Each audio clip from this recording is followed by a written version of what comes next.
ముందు వీడియోలో యజ్ఞదత్తుడు గుంటలో ఉన్న పులి, కోతి, పామును బయటకు లాగాడు. అప్పుడవి యజ్ఞదత్తుడితో గుంటలో ఉన్న ఆ మనిషి చాలా చెడ్డవాడు, అతన్ని నమ్మకూడదు, అతన్ని బయటికి లాగకు అని అన్నాయి.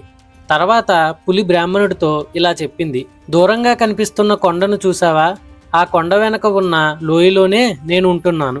నువ్వు ఎప్పుడైనా అక్కడికి వస్తే నువ్వు చేసిన సహాయానికి రుణం తీర్చుకుంటాను అని పులి చెప్పి అక్కడి నుంచి వెళ్ళిపోయింది.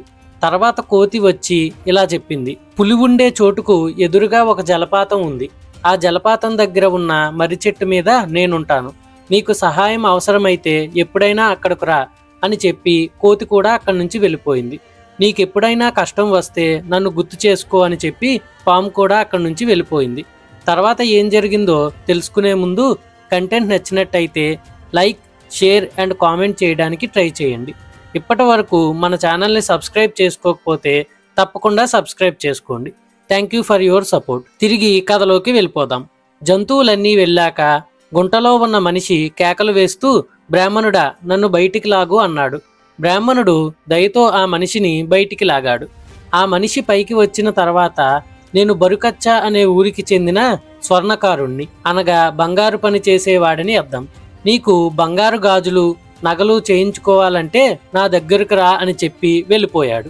తర్వాత బ్రాహ్మణుడు చాలా రోజులు తిరిగాడు, కానీ ఏమీ సంపాదించలేకపోయాడు. నిస్సహాయంగా ఇంటిదారి పట్టాడు. తిరుగు ప్రయాణంలో కోతి ఉండే చోటుకు వెళ్ళాడు. కోతి అతనికి రుచికరమైన పండ్లు ఇచ్చింది. వాటిని తిని అతను ఆకలి తీర్చుకున్నాడు. కోతి బ్రాహ్మణుడితో, ఇవే కావాలంటే రోజూ రా అని చెప్పింది. నీ రుణం తీరిపోయింది. ఇప్పుడు నన్ను పులి దగ్గరికి తీసుకువెళ్ళు అన్నాడు బ్రాహ్మణుడు.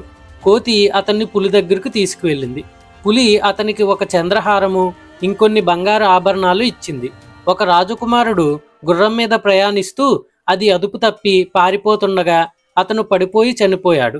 అతని నగలు నేను దాచిపెట్టాను, అవే నీకిస్తున్నాను, తీసుకుని వెళ్ళు అని చెప్పింది. బ్రాహ్మణుడు ఆ నగలు తీసుకొని వాటిని అమ్మేందుకు తను కాపాడిన బంగారు పనివాడి దగ్గరకు వెళ్ళాడు. ఆ మనిషి బ్రాహ్మణ్ణి స్వాగతించి, ఏం కావాలో చెప్పు అన్నాడు. కొంత బంగారం తీసుకొచ్చాను, దీన్ని అమ్మిపెట్టు అన్నాడు బ్రాహ్మణుడు. అతను ఆ నగలు చూసి అవి తాను రాజకుమారుడికి చేసినవేనని గుర్తించాడు.